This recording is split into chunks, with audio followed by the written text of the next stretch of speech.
please go ahead. Mr. President, this morning in Truth Social Post, you used the words, Vladimir, stop. That seemed like a slightly different message, a personal message. What is your level of frustration with President Putin? I didn't like at this last point? night. I wasn't happy with it. And we're in the midst of talking peace, and missiles were fired. And I was not happy with it. That's what I meant, and that's, you know, what it Mr. said. President, why I are assume that's what you mean. Sorry, Yeah, if I the assume. bombs keep falling, will you consider additional sanctions toward Russia, or what will you do if President Putin I'd does not rather answer respond? that question in a week. I want to see if we can have a deal. No reason to answer it now, but I won't be happy. Let me put it that way. Mr. Things will happen. Mr. President, why are you not putting more pressure on Russia? I know a lot of Europeans. Putting a lot of pressure. You don't know what pressure I'm putting on Russia. They're dealing. You have no idea what pressure I'm putting on Russia. We're putting a lot of pressure. Can you maybe tell us that? We're putting a lot of pressure on Russia, and Russia knows that, and some people that are close to it know, or he wouldn't be talking right now. The Prime Minister understands that better than anybody. He wouldn't be talking right now. He's talking, and we're putting a lot of pressure. I think he wants to make a deal. We're going to find out very soon, but it takes two to tango, and you have to have Ukraine want to make a deal too, and they're being hit very hard, and I do believe they want to make a deal. Mr. President, Mr. Prime Minister, if I may. You've said that the Ukraine have to give some territory to win peace, among them Crimea. Do you stand by that? And I know that the former NATO General Secretary today has told you that he does not agree, and he believes in territorial integrity of the Ukraine. How will you deal with that with your allies? And do you Well, the stand by former- that Ukraine have to give?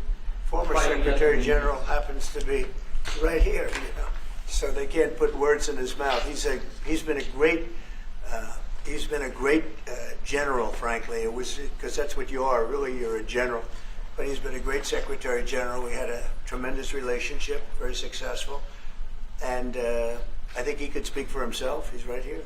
But do you still agree that Ukraine have to give some territory away to win peace? Well, it depends what territory. They've been fighting. They've lost a lot of territory. We'll do the best we can. Working with Ukraine, we'll do the best we can. But they lost a lot of territory. When you say Crimea, that was handed over during a president named Barack Hussein Obama. That had nothing to do with me, Crimea. That was 11 years ago with Obama. And they made a decision. There wasn't a bullet fired. There was no fighting. There was no anything. They just handed it over. Now they say, well, can you get it back? I think that's going to be a very difficult thing to do. That was given by Barack Obama when he was president, not by Donald Trump. Thank you, Mr. Mr. President, President. you had a long You have a meeting, peace Mr. President. proposal that you put on the table. It's a 30-day ceasefire proposal. Your national security team presented it to both Ukraine and Russia. 2 months ago, Ukraine agreed to that ceasefire proposal. Immediately, Russia has not. And my question is Russia the obstacle to peace based upon that, just getting to that 30-day ceasefire? I don't think so. I think that they both want peace right now. They're ready to do something. We'll see what happens. Complicated, very complicated. But I think they are both very much looking to make a deal. Marco, what would you say? Well, first of all, what was put before our partners was options to discuss about things that it would take to end a war. This war is endable. Both sides just have to agree to it. We've shown them a pathway forward. We've discussed those ideas. It was a good meeting yesterday. There'll be good meetings over the weekend. We've shown them the finish line. We need both of them to say yes. But what happened last night with those missile strikes should remind everybody of why this war needs to end. It's horrible those missiles landed. What's even worse is there are today people that were alive yesterday that are not alive today because this war continues, and the president wants to stop it. And everyone should be thanking the president for being a peacemaker and trying to save lives. That's what we're trying to do here. It's not our war. We didn't start it, as you know. But we're trying to end the dying. We're trying to end the destruction. And we've shown the path forward.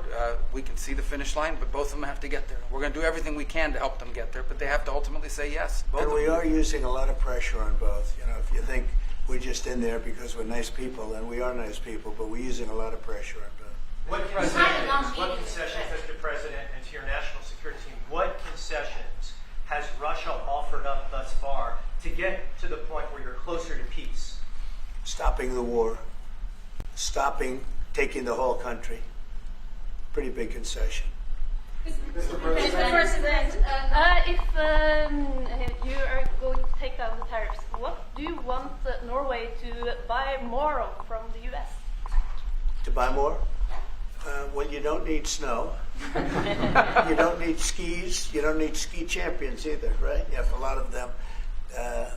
We just want to keep the relationship the way it is. We've had a great relationship. I think now maybe closer than ever, but we've had a great relationship with Norway. I think just keep it the way it is, kid. You can't do better. Really? Not even by, say, 5 Well, if they want to give us some additional concessions, that's okay. You can't do much better. Yes.